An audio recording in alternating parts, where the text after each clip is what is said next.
Okay, this is a video about Edith Hamilton, academic hero number 4. And sort of where I'm going with this is that there's a ton of stuff written about the ancient Greeks, and a lot of it is rather tedious and boring and goes into all the historical details. And I think what a person really wants if they're curious about the Greeks is what's the good stuff? What's the intellectually interesting stuff about their personality, about their philosophy?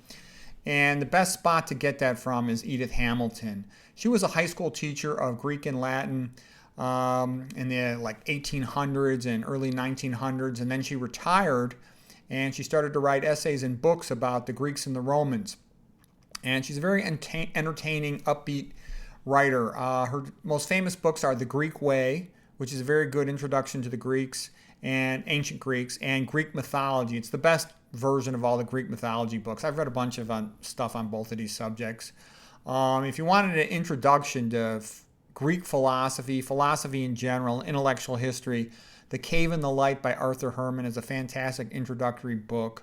So back to Edith Hamilton. She shows you sort of what was beautiful about the ancient Greeks. And she was so beloved and great at what she did that the city of Athens invited her to come to Greece, and they made her an honorary citizen. And she described that as being the highest moment of her entire life.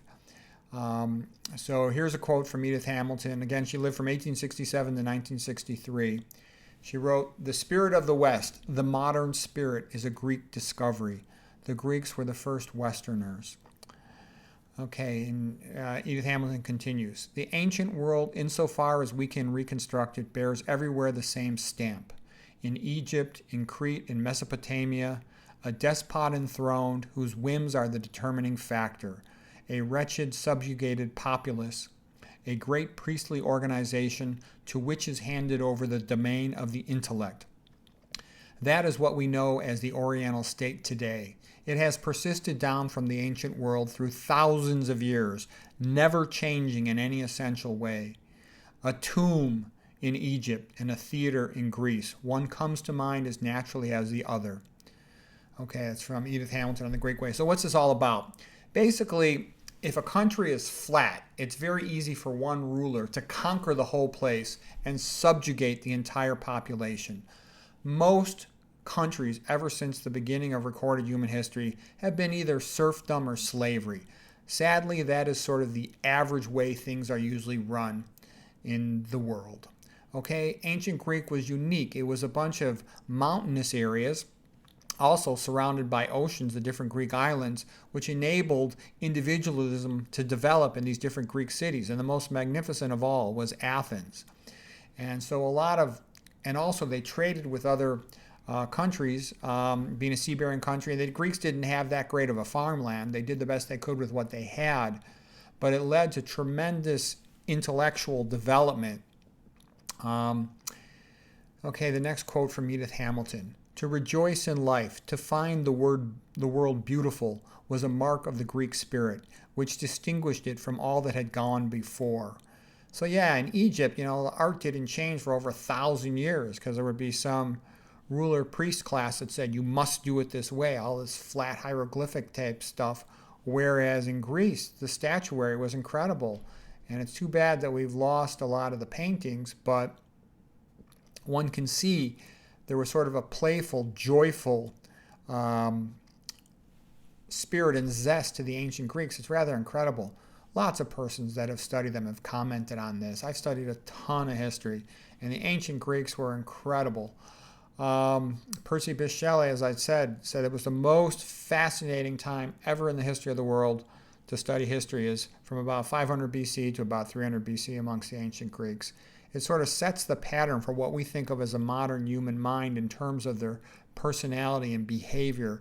We can relate very easily to it. And Edith Hamilton continues, "The fundamental fact about the Greek was that he had to use his minds. The ancient priests in other lands had said, 'Thus far and no further.'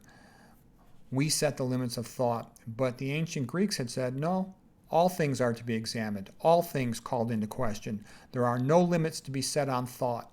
Freedom of the mind was born in Greece."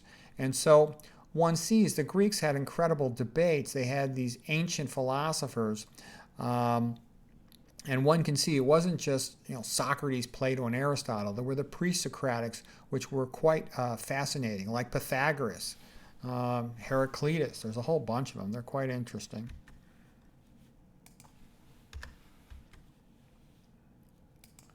So Edith Hamilton continues, Athens and Rome had little in common. The Greeks were the first intellectualists.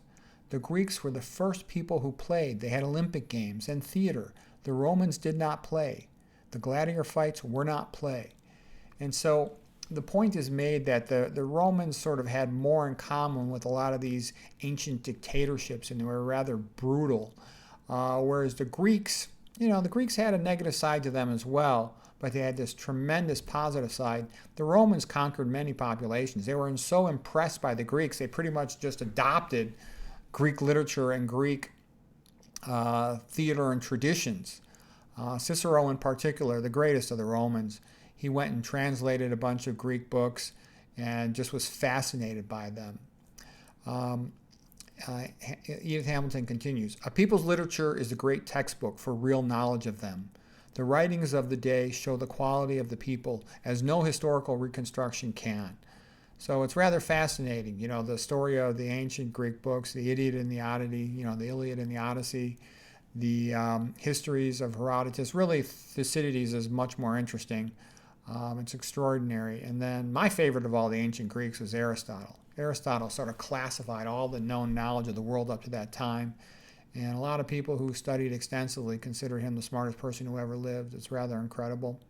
But sadly, the thing is that a lot of Aristotle's original writings didn't quite get to posterity. They came up through student notes and whatnot, versus Plato had been more careful to make sure that his specific writings were preserved and incorporated into school programs early on. But anyways, Edith Hamilton continues. Myths are early science, the result of men's first trying to explain what they saw around them. And that's quite interesting. And that gets into things that were further explored by, for example, Robert Pirsig when he wrote Zen and the Art of Motorcycle Maintenance. How man's mind, how the Greeks' ancient mind started to contemplate the universe and come to terms with it. And it's rather interesting stuff.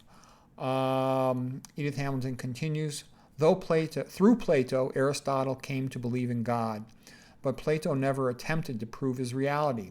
Aristotle felt that he had to do so. While Plato contemplated God, Aristotle produced arguments to demonstrate him. Plato never defined God, but Aristotle thought God through logically and concluded with entire satisfaction to himself that God was the unmoved mover. And by the way, the unmoved mover is still a valid argument for the existence of God. The Big Bang Theory is essentially the unmoved mover on a grand scale. And we talked about this before, the arguments and the data about the Big Bang, the electromagnetic wave pattern, the Doppler shift pattern show an expanding universe consistent with the Big Bang moment about 14 billion years ago. And then that life later was made about 4 billion years ago implies that it was a God that not only made the universe but came back. Okay, and there's very good scientific data to support that. If you're interested in that concept, Is Atheism Dead? The book by Eric Metaxas is the best one to briefly summarize that science. There's other books that more extensively go into detail on it. Okay, and here's our last quote today from Edith Hamilton.